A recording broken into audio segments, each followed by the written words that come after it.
कक्षा 12 की भौतिक विज्ञान की आज की क्लास में हम अध्ययन करेंगे गॉस के अनुप्रयोग, एप्लीकेशन ऑफ गॉस थ्योरम।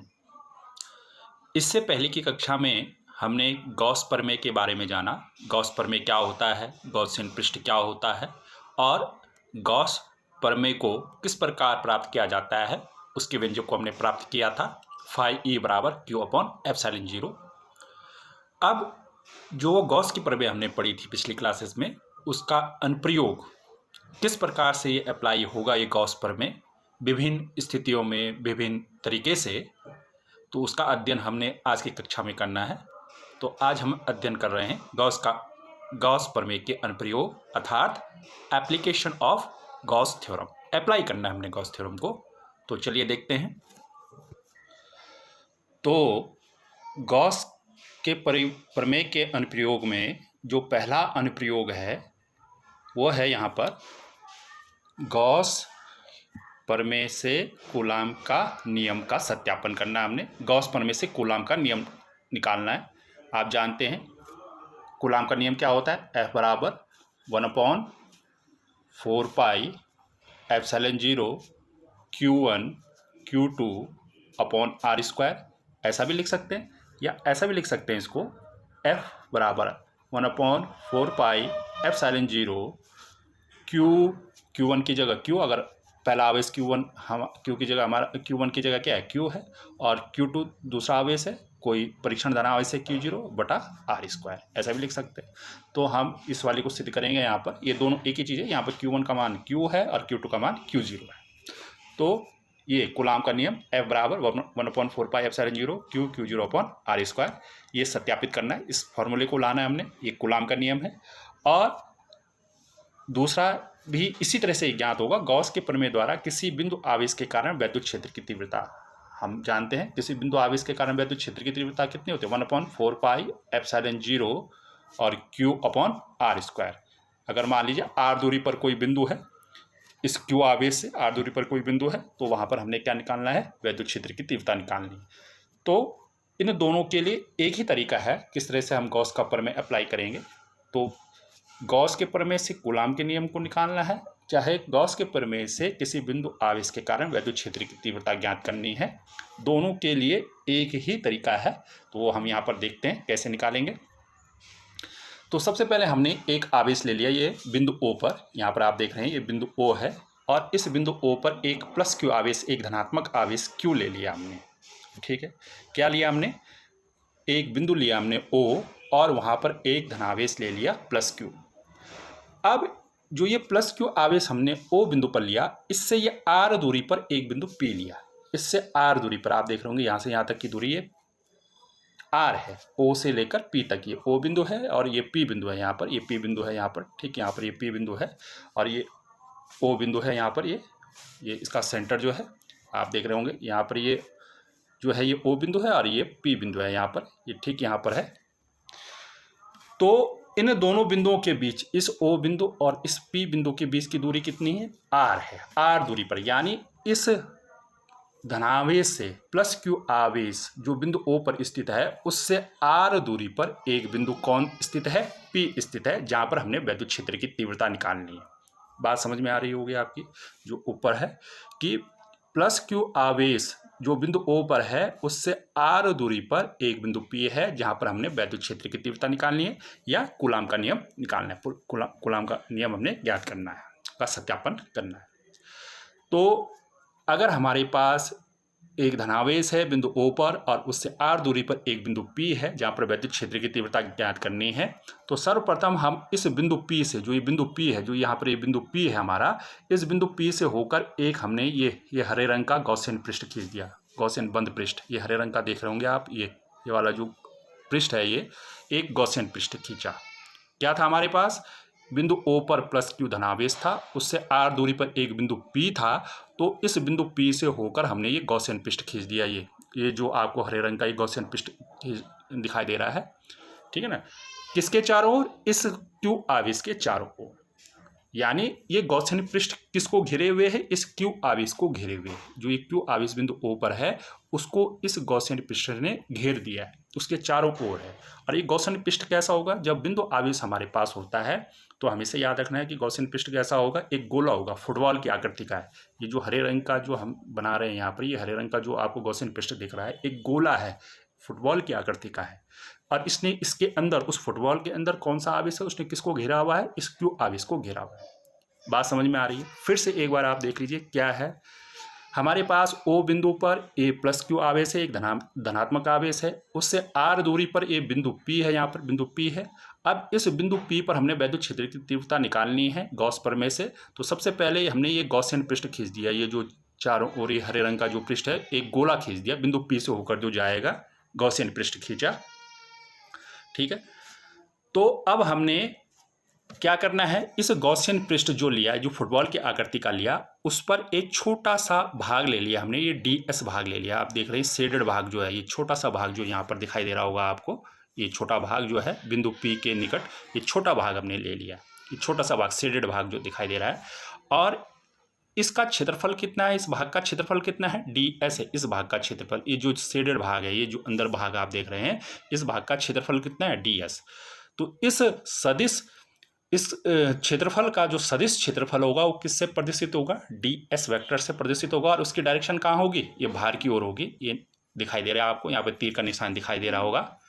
तो क्या है हमारे पास, जो ये गॉसियन पृष्ठ खींचा उस पर हमने एक छोटा अवयव लिया ds, और उसका जो सदिश क्षेत्रफल ds वेक्टर होगा, उसकी डायरेक्शन बाहर की ओर होगी, क्योंकि हमेशा सदिश क्षेत्रफल की डायरेक्शन कहाँ होती है, अभिलंबवत बाहर की ओर होती है पृष्ठ से। ये आपको मालूम है, सदिश क्षेत्रफल से हमने पहले पढ़ चुके हैं। अब देखिए यहाँ पर जो ये प्लस क्यू आवेश है, धनात्मक आवेश है, तो इसके कारण इस बिंदु P पर जो वैद्युत क्षेत्र की डायरेक्शन होगी, कहाँ की ओर होगी, बाहर की ओर होगी। प्लस क्यू धनावेश है ना, तो धनावेश से हमेशा वैद्युत क्षेत्र की डायरेक्शन कहाँ होती है, दिशा कहाँ होती है, हमेशा बाहर की ओर होती है। ऋणात्मक में उसी आवेश की ओर होती है, और धनात्मक आवेश के लिए हमेशा बाहर की ओर होती है। तो इस प्लस क्यू के कारण जो बिंदु P पर वैद्युत क्षेत्र होगा, इस बिंदु P पर, उसके कारण ये वैद्युत क्षेत्र की डायरेक्शन कहाँ होगी, बाहर की ओर होगी। ये ई की डायरेक्शन हमने दिखा रखी है, ये रेड लाइन से ये वैद्युत क्षेत्र की डायरेक्शन को दिखा रहा है, ई वेक्टर की डायरेक्शन। तो आप देख रहे हैं यहाँ पर इस ई वेक्टर और इस ds वेक्टर की डायरेक्शन एक ही है, तो यहाँ पर थीटा का मान कितना हो जाएगा, 0 हो जाएगा। ई और ds, ई वेक्टर और ds वेक्टर के बीच का जो कोण होगा वो कितना होगा, 0 होगा। ठीक है, तो यहाँ पर हमारे पास क्या था, एक आवेश था O बिंदु पर, उससे R दूरी पर एक बिंदु P था। तो उसके लिए हमने ये एक गॉसियन पृष्ठ खींचा, जो ये चारों ओर गॉसियन पृष्ठ खींचा हमने हरे रंग का। उस गॉसियन पृष्ठ पर हमने क्या लिया, एक छोटा ये क्षेत्रफल ds लिया, जिसका सदिश क्षेत्रफल ds है। उसकी डायरेक्शन कहाँ होगी, अभिलंबित बाहर की ओर होगी पृष्ठ से। और इस प्लस क्यू आवेश के कारण इस बिंदु P पर जो E वैद्युत क्षेत्र होगा, उसकी डायरेक्शन भी बाहर की ओर होगी और ds की डायरेक्शन में होगी। तो थीटा का मान, क्योंकि E और ds एक ही डायरेक्शन में, तो थीटा का मान 0 होगा। तो इसको हम यहाँ पर लिख लेते हैं पहले।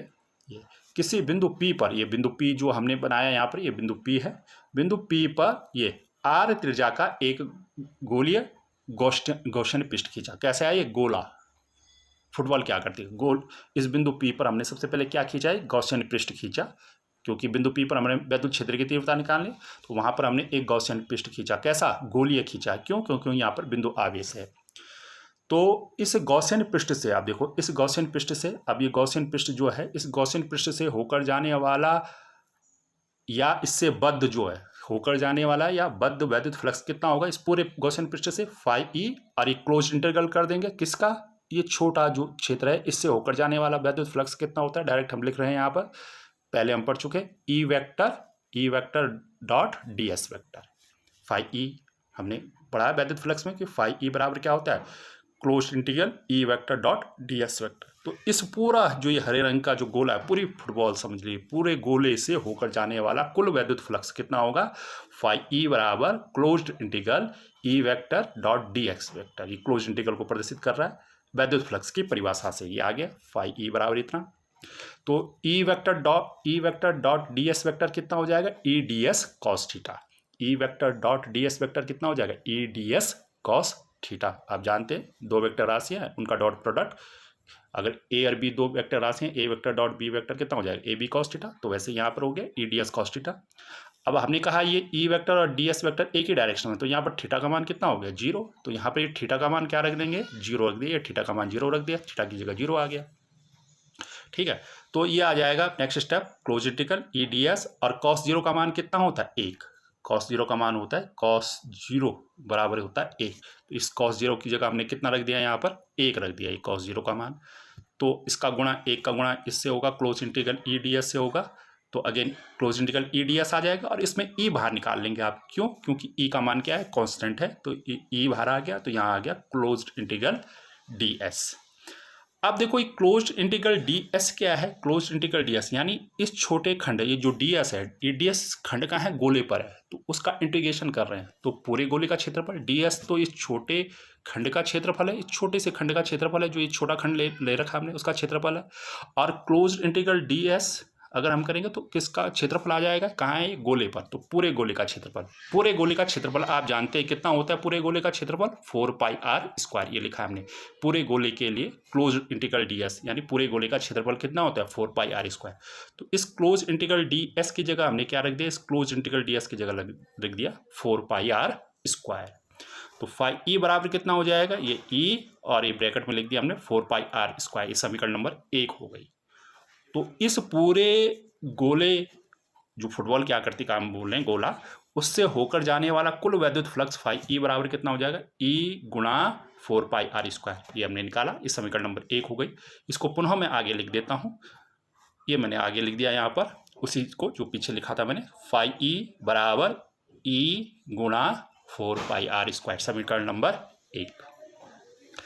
अब देखें जो ये पीछे हम यहाँ पर गॉसियन पृष्ठ था, ये गॉसियन पृष्ठ जो है, हरे रंग का जो गॉसियन पृष्ठ आपको दिखाई दे रहा होगा, ये इसके द्वारा कुल कितना आवेश घिरा हुआ है, इसके अंदर कुल कितना आवेश है, केवल Q आवेश है, प्लस Q आवेश है, और कोई आवेश है नहीं। तो इस गॉसियन पृष्ठ द्वारा कुल कितना आवेश घिरा हुआ है Q, तो उसको हम यहाँ पर लिख देंगे, ये हमने लिख दिया, गॉसियन पृष्ठ द्वारा घिरा कुल आवेश कितना है Q है। ठीक है, तो अब हमारे पास गॉस प्रमेय है, गॉस प्रमेय हम जानते हैं, गॉस प्रमेय से गॉस प्रमेय क्या, फाई ई बराबर Q/ε0 है, समीकरण नंबर 2 हमने ये रख दी। क्या है गॉस प्रमेय, गॉस प्रमेय परीक्षा में पूछी जाती है, आपको ध्यान में रखना है कि किसी गॉसियन पृष्ठ या बंद पृष्ठ से होकर जाने वाला कुल वैद्युत फ्लक्स क्या होता है, उस पृष्ठ द्वारा घिरे कुल आवेश का 1/ε0 गुना होता है। स्टेटमेंट भी पूछा जाता है, सूत्र भी पूछा जाता है, दोनों आपने लिखने होते हैं। तो गॉसियन पृष्ठ द्वारा कुल कितना आवेश घिरा है Q, उसका 1/ε0 कितना हो जाएगा, Q/ε0 बराबर किसका हो जाएगा, वैद्युत फ्लक्स के, फाई ई बराबर Q/ε0। ये गॉसियन जो प्रमेय थी वहाँ पर हमने देखा था पिछली क्लास में। तो ये हो गई अब समीकरण नंबर 1, और जो ये गॉस प्रमेय से हमारे पास समीकरण आई, समीकरण नंबर 2 आ गई। तो इस समीकरण नंबर 1 और 2 में देखो, इस वाली समीकरण में, इस समीकरण में जो समीकरण नंबर 1 है और समीकरण नंबर 2 में देखें, दोनों के बाईं साइड में फाई ई है, तो बाईं साइड बराबर है, तो दोनों के दाईं साइड भी क्या हो जाएंगे, बराबर। तो दाईं साइड को लिख दिया हमने समीकरण नंबर 1 और 2 से, यहाँ पर लिख दिया हमने, ये समीकरण नंबर 1 और 2 से क्या हो जाएगा, जो इसका दाईं साइड है समीकरण नंबर 1 का, ई गुणा 4πr², और इसकी दाईं साइड में क्या है Q/ε0, तो बराबर हो जाएगा Q/ε0। दाईं साइड बराबर हो जाएंगे क्योंकि इसकी बाईं साइड क्या है, दोनों की बराबर है। अब क्या करना है, ये 4πr² कहाँ जाएगा, बटे में आ जाएगा इधर, तो यहाँ ई रह जाएगा केवल, यहाँ बटे में आ गया 1/4πr² Q/ε0। तो ई बराबर कितना हो जाएगा, ये 4πε को एक साथ कर देंगे, बराबर हो गए 1/4πε0, और ये आ गया Q/r², क्यों, ये r² इसके बटे में आ गया, ये समीकरण नंबर 3। तो आप इस सूत्र से फैमिलियर होंगे, आप जानते हैं सब सूत्र को, ये क्या है, वैद्युत क्षेत्र है, बराबर 1/4πε0 Q/r²। तो यही क्या प्रदर्शित करता है, किसी बिंदु आवेश के कारण, बिंदु आवेश कितना है Q, किसी बिंदु आवेश के कारण वैद्युत क्षेत्र की तीव्रता। तो किसी बिंदु आवेश के कारण कहाँ पर, r दूरी पर वैद्युत क्षेत्र की तीव्रता आप यहाँ पर ज्ञात कर ली।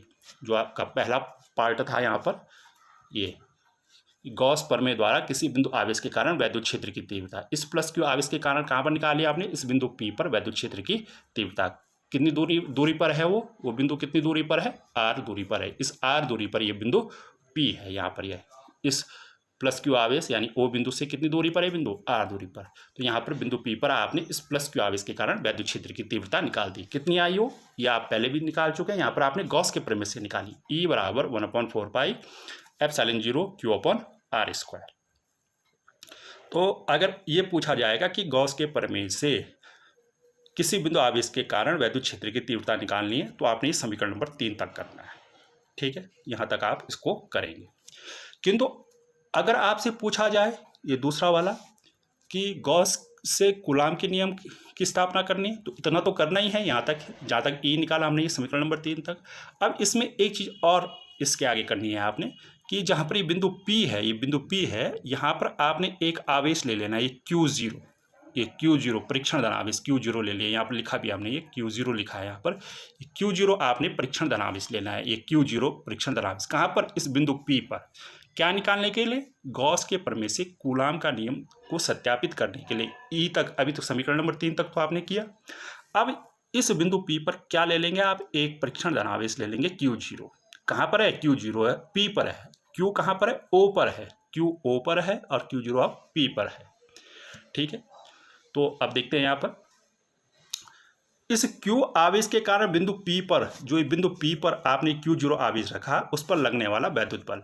अब आपने क्या करना है, इस प्लस Q आवेश के कारण इस Q0 पर कितना बल लगेगा? इस प्लस Q आवेश के कारण इस Q0 पर कितना बल लगेगा?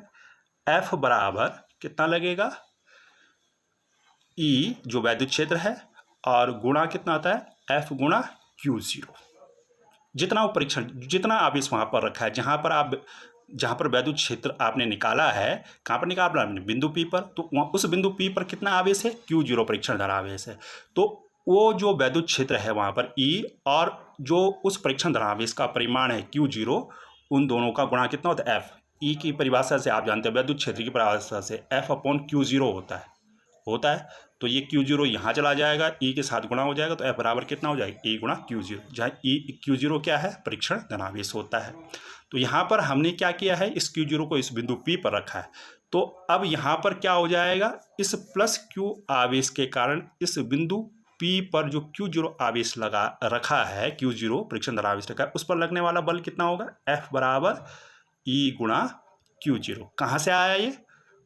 जो अभी हमने सूत्र देखा, E बराबर F अपॉन Q0 से, आप जानते हैं F अपॉन Q0 से, इस वाले सूत्र से। ठीक है, तो इसको यहाँ पर रख देंगे। इसलिए Q आवेश के कारण बिंदु P पर रखे Q0 आवेश पर लगने वाला बल कितना हो जाएगा, जो अभी हमने लिखा है पीछे, F बराबर Q0 गुणा E। ठीक है, तो अब F बराबर कितना हो जाएगा? Q0 की जगह Q0 हो जाएगा, और ये समीकरण नंबर 3 से, E का मान रखते हैं। E का मान कितना है? समीकरण नंबर 3 में कितना है E का मान? 1/4πε0 Q अपॉन R। तो ये Q अपॉन R² आपने रख दिया E का मान यहाँ से, समीकरण नंबर 3 से। ठीक है, तो अब कितना हो जाएगा यहाँ पर? F बराबर, ये Q0 को यहाँ Q के साथ लिख देंगे, तो 1/4πε0 ये वाला टर्म्स, और ये Q0 को Q के साथ लिया है, Q गुणा Q0 अपॉन R²। तो यही क्या है? कूलाम का नियम। तो यहाँ पर ये क्या प्रदर्शित कर रहा है? कूलाम के नियम को प्रदर्शित कर रहा है। कूलाम का नियम आप जानते हैं किस प्रकार से लिखते हैं? F बराबर 1/4πε0 Q1 Q2 अपॉन R²। और यहाँ पर Q1 की जगह कितना है? Q है, और Q2 की जगह कितना है? Q0 है। तो आप इस प्रकार से भी कूलाम का नियम प्रदर्शित कर सकते हैं। ये क्या प्रदर्शित कर रहा है? कूलाम का नियम ही प्रदर्शित कर रहा है। तो यहाँ पर हमने दो चीज़ें निकालनी थी, एक कूलाम के नियम का सत्यापन करना था, तो ये हो गया कूलाम के नियम का सत्यापन। किस प्रमेय से? गॉस के प्रमेय से। F बराबर 1/4πε0 Q0 अपॉन R²। गॉस का प्रयोग करते हुए हमने एक कूलाम का नियम सत्यापित किया। और दूसरा क्या निकालना था आपने? इसी गॉस के प्रमेय से किसी बिंदु आवेश के कारण वैद्युत क्षेत्र की तीव्रता, ये समीकरण नंबर 3। अगर आपसे पूछा जाता है गॉस के प्रमेय द्वारा किसी बिंदु आवेश के कारण वैद्युत क्षेत्र की तीव्रता ज्ञात करनी है, तो इस समीकरण नंबर 3 तक करना है आपने। और अगर आपसे पूछा जाता है कि गॉस के प्रमेय से कूलाम के नियम का सत्यापन करना है, तो इस समीकरण नंबर 4 तक आपने पूरा करना है। ये पूरा ऊपर से नीचे तक, यहाँ तक पूरा कंप्लीट करना है आप। तो इस क्लास में इतना ही। Thank you.